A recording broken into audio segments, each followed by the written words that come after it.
بسم اللہ الرحمن الرحیم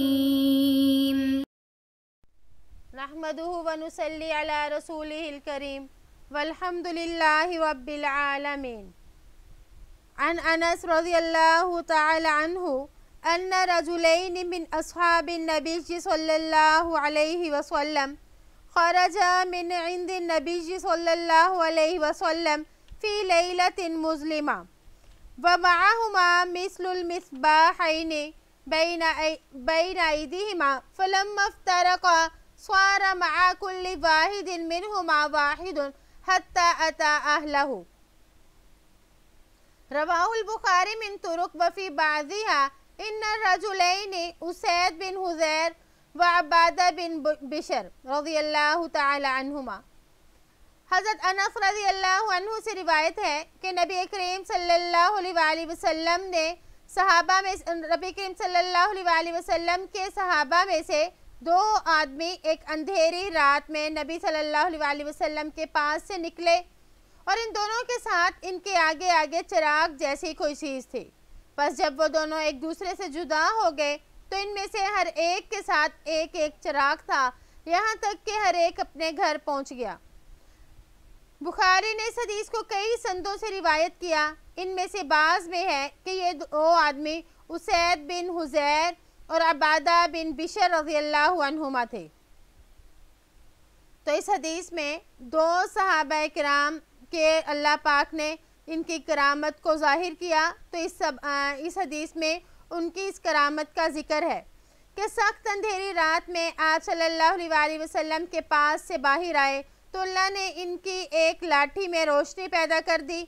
جب دونوں کا راستہ الگ الگ ہوا تو پھر یہ روشنی دوسرے کی لاٹھی میں بھی اللہ نے پیدا کر دی. پھر اس روشنی میں وہ اپنے گھر پہنچ گئے. اس میں فرمایا مثل المصباحین یعنی چراغ کی طرح تھی. تو یہ تھا کیا؟ تو اس کے بارے میں بعض حضرات یہی کہتے ہیں کہ وہ چراغ کی طرح چمک رہی تھی لیکن وہ لاٹھی تھی. تو وہ رات کو ان کے لیے اللہ پاک نے اس لیے اس کو چراغ بنا دیا تاکہ راستے کی نشاندہی ہو جائے. اور بعض کہتے ہیں کہ یہ نور نبوت تھا. گویا یہ ان صحابہ کی تو کرامت ہوئی ہی ہوئی اور نبی کریم صلی اللہ علیہ وسلم کا ایک معجزہ بھی ہوا کہ آپ صلی اللہ علیہ وسلم کا یہ نور جو تھا یعنی نور نبوت یہ ان کے ساتھ ساتھ گیا.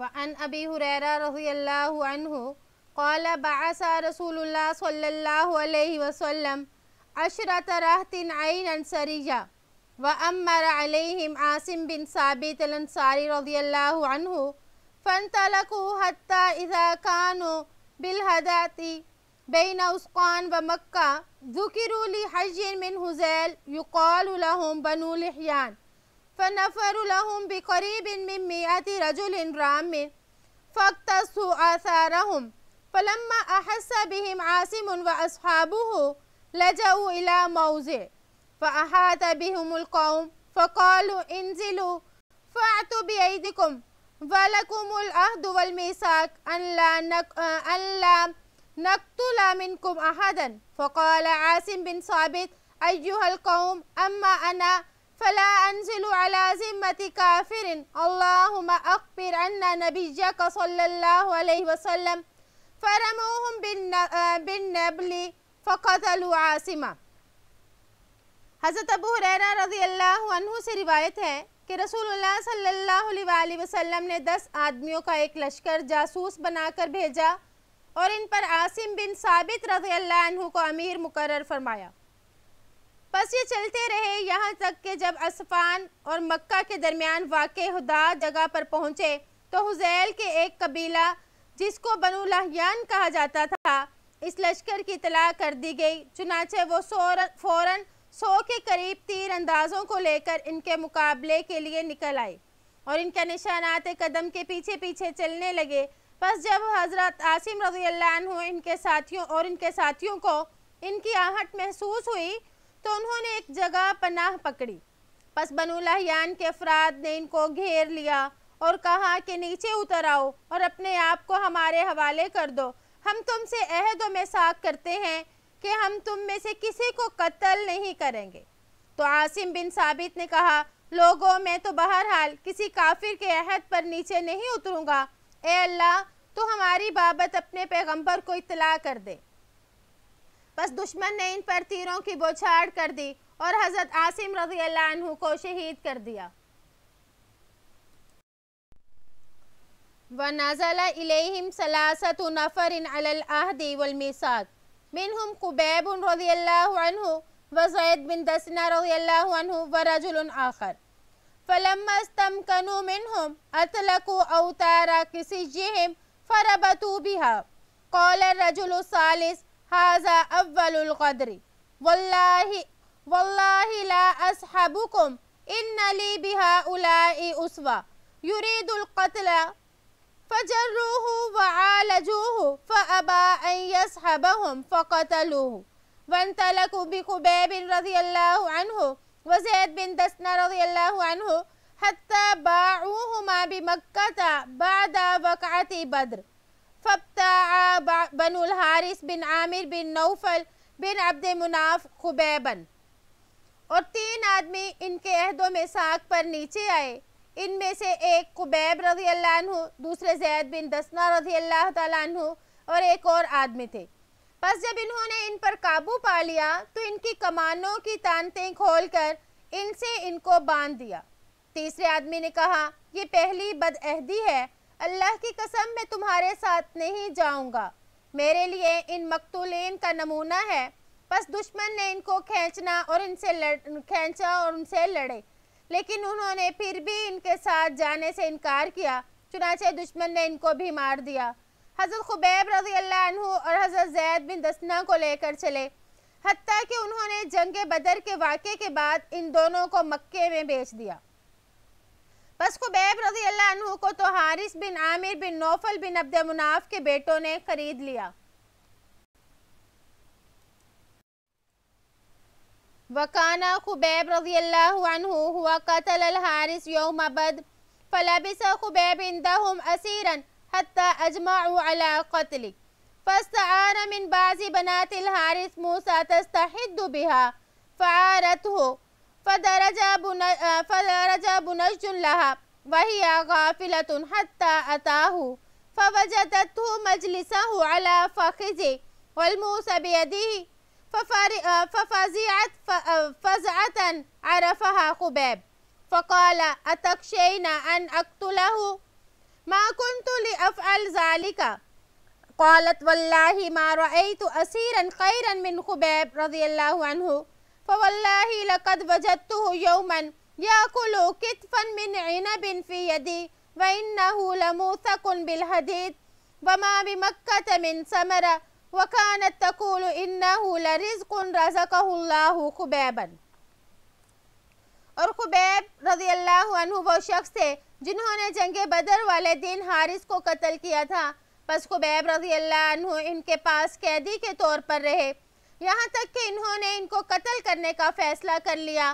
پس ایک روز حضرت خبیب رضی اللہ عنہ نے حارث کی کسی بیٹی سے زیر ناف بال مونڈنے کے لیے اس طرح مانگا تو اس نے وہ انہیں دے دیا۔ اس کا ایک بچہ جبکہ وہ غافل تھی حضرت خبیب رضی اللہ عنہ کے پاس چلا گیا۔ پس اس نے اس بچے کو حضرت خبیب کی ران پر بیٹھے ہوئے پایا اور اس طرح ان کے ہاتھ میں تھا تو وہ لڑکی گھبرا اٹھی، جسے حضرت خبیب رضی اللہ عنہ نے بھی پہچان لیا۔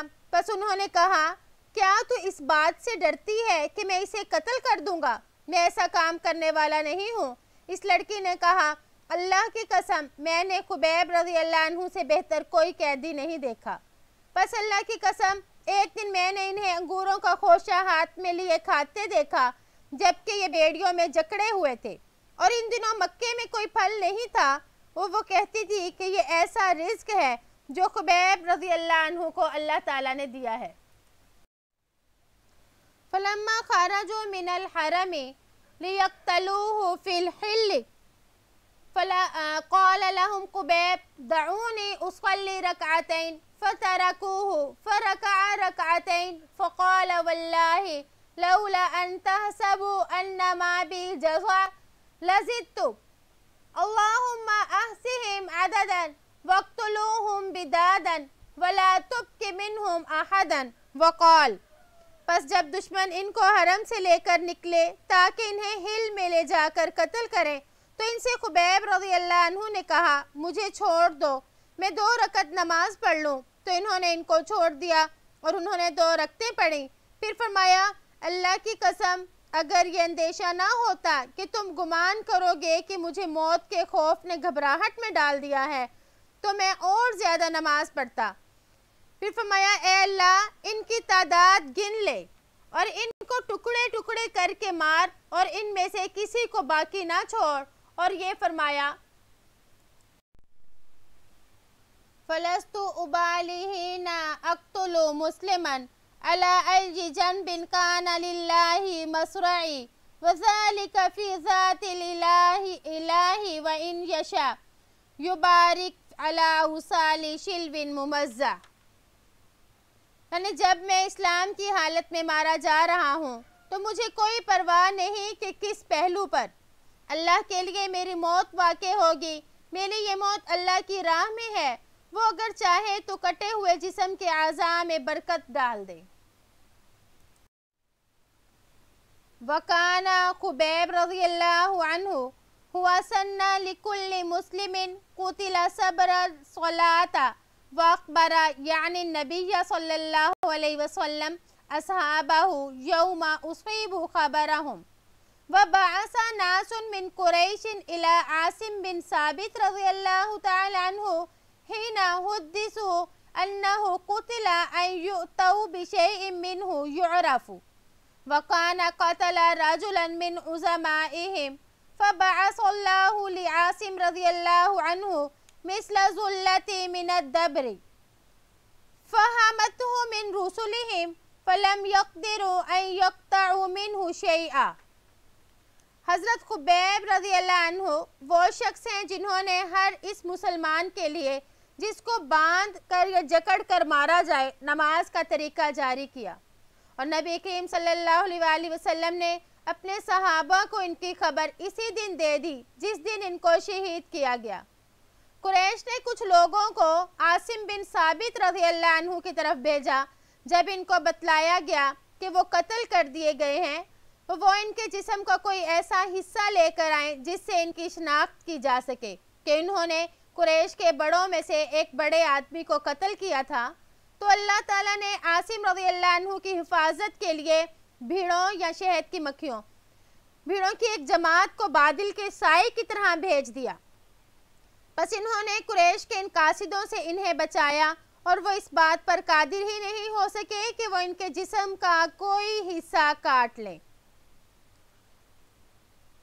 تو اس میں آپ صلی اللہ علیہ وآلہ وسلم کے صحابہ اکرام کی کرامات بیان ہوئی کہ دیکھیں حضرت عاصم آپ صلی اللہ علیہ وآلہ وسلم نے 10 آدمیوں کا لشکر بھیجا تھا، اور اس میں حضرت عاصم بن ثابت بھی تھے، اور اسی طرح حضرت خبیب رضی اللہ عنہ تھے، اور دوسرے بھی کئی صحابہ شامل تھے۔ تو اس میں حضرت خبیب رضی اللہ تعالیٰ عنہ نے ایک تو یہ کہ حضرت خبیب رضی اللہ تعالیٰ عنہ جو تھے ان کو اللہ تعالیٰ انگوروں کے گچھے کھلا رہے ہیں، یہ ان کی کرامت تھی۔ اور اس کے علاوہ انہوں نے ایک یہ بھی کیا کہ اب مرنے سے پہلے 2 رکعت نفل پڑھ لی جائے، یعنی آخری کام نماز ہو، تو یہ بھی حضرت خبیب رضی اللہ تعالیٰ عنہ نے ہی اس کو شروع کیا۔ اور حضرت خبیب رضی اللہ تعالیٰ عنہ نے مشرکین کے لیے بد دعا کی تو اللہ تعالیٰ نے اس کو قبول کیا۔ تو اس سے معلوم ہوا کہ مشرکین کے لیے بد دعا کرنا جائز ہے۔ اور اسی طرح یہ اللہ پاک نے پھر ان قاتلوں کے حق میں، یعنی جو ان کے قتل کرنے والے تھے، ان کے حق میں اللہ تعالیٰ نے ان کی دعا کو قبول بھی کیا۔ اور حضرت عاصم رضی اللہ عنہ کی لاش کی حفاظت بھی اللہ تعالیٰ نے شہد کی مکھیوں یا بھیڑوں کے ذریعے کروا دی، تو اس سے بھی ان کی فضیلت اور ان کی کرامت معلوم ہوئی۔ اس حدیث مبارک کے چند الفاظ کے معنی امام نووی رحمہ اللہ فرما رہے ہیں، جیسے قولہ الحداد، یہ ایک جگہ کا نام ہے، اور اسی طرح الذلہ اس کا مطلب بادل، اور الدبرو اس کا مطلب شہد کی مکھی ہے، اور بداءً با کے نیچے زیر اور زبر، اور جو کہتے ہیں زیر ان کے نزدیک یہ بدا با کے زیر کے ساتھ یہ بدا کی جمع ہے، اس کے معنی حصہ ہیں۔ تو اب ترجمہ یہ ہوگا کہ ہر ایک کو تقسیم کر کر کے مار اور ہر ایک کا حصہ ہو۔ بعض نے اس کو بدا کی جمع بنایا یعنی زبر کے ساتھ، جس کا معنی منتشر کر کے مارنا ہے کہ ایک کے بعد دوسرا ہلاک ہو، یہ تبدید سے مشتق ہوگا۔ تو اس میں یہ ان الفاظ کی تشریح امام نووی رحمہ اللہ نے فرما دی۔ وفی الباب احادیث کثیرۃ صحیحۃ سبقت فی مواضعها من هذا الكتاب منها حدیث الغلام الذي كان يأتي الراهب والساحر ومنها حدیث جرید وحدیث اصحاب الغار الذي اطبقت عليهم الصخرة وحدیث الرجل الذي سمع صوتا في السحاب بيقول اسق حديقة فلان وغیر ذلك والدلائل فی الباب کثیرۃ مشہورۃ وباللہ التوفیق۔ اور اس باب میں بہت سی احادیث صحیح ہیں جو اس کتاب میں مختلف جگہوں اور بابوں میں گزر چکی ہیں۔ ان میں سے اس لڑکے کا واقعہ ہے جو پادری اور جادوگروں کے پاس جایا کرتا تھا، جریج کا واقعہ اور حدیث غار جو بند ہو گئی تھی، اور اس آدمی کا واقعہ جس نے بادلوں میں سے یہ آواز سنی تھی کہ فلاں کے باغ کو سیراب کرو۔ اس کے علاوہ دیگر واقعات اور اس کے دلائل بھی کثرت سے ہیں اور مشہور ہیں اللہ تعالیٰ کی توفیق کے ساتھ۔ وعن ابن عمر رضی اللہ عنہما قال ما سمعت عمر رضی اللہ عنہ یقول لشیء قط انی لأظنه کذا الا کان کما یظن۔ حضرت ابن عمر رضی اللہ عنہما سے روایت ہے کہ میں نے جب بھی حضرت عمر رضی اللہ عنہ سے کسی معاملے کی بابت یہ کہتے ہوئے سنا کہ میرا خیال اس کے متعلق یہ ہے، تو وہ اسی طرح ہوتا جیسا کہ اپنا خیال ظاہر فرماتے۔ تو اس حدیث میں حضرت عمر بن خطاب رضی اللہ عنہ کی فضیلت اور کرامت کا بیان ہے کہ اللہ تعالیٰ نے ان کو ذکاوت اور فطانت کا وہ حصہ عطا فرمایا کہ جس طرح وہ خیال کرتے اسی طرح اللہ جل شانہ کا حکم نازل ہوتا۔ ان چیزوں کو موافقات عمر رضی اللہ عنہ کہا جاتا ہے، اور ان کی تعداد حضرت شاہ ولی اللہ محدث دہلوی رحمہ اللہ نے 24 شمار کروائی۔ ان میں سے کچھ یہ ہیں جیسے کہ انہوں نے کہا یا رسول اللہ مقام ابراہیم کو نماز کی جگہ بنا لیں، تو اللہ تعالیٰ نے یہ آیت نازل فرما دی وَاتَّخِذُوا مِن مَّقَامِ إِبْرَاهِيمَ مُصَلًّى، اور فرمایا یا رسول اللہ اپنے ازواج مطہرات کو پردے کا حکم دے دیں، تو اللہ پاک نے پردے والی آیت نازل فرما دی۔ اور اسی طرح بدر کے قیدیوں کے بارے میں حضرت عمر رضی اللہ عنہ کی رائے یہ تھی کہ ان سب کو قتل کر دیا جائے، اسی کی موافقت قرآن پاک میں آیت نازل ہوئی۔ تو اس سے حضرت عمر رضی اللہ تعالیٰ عنہ کی فضیلت بھی معلوم ہوئی۔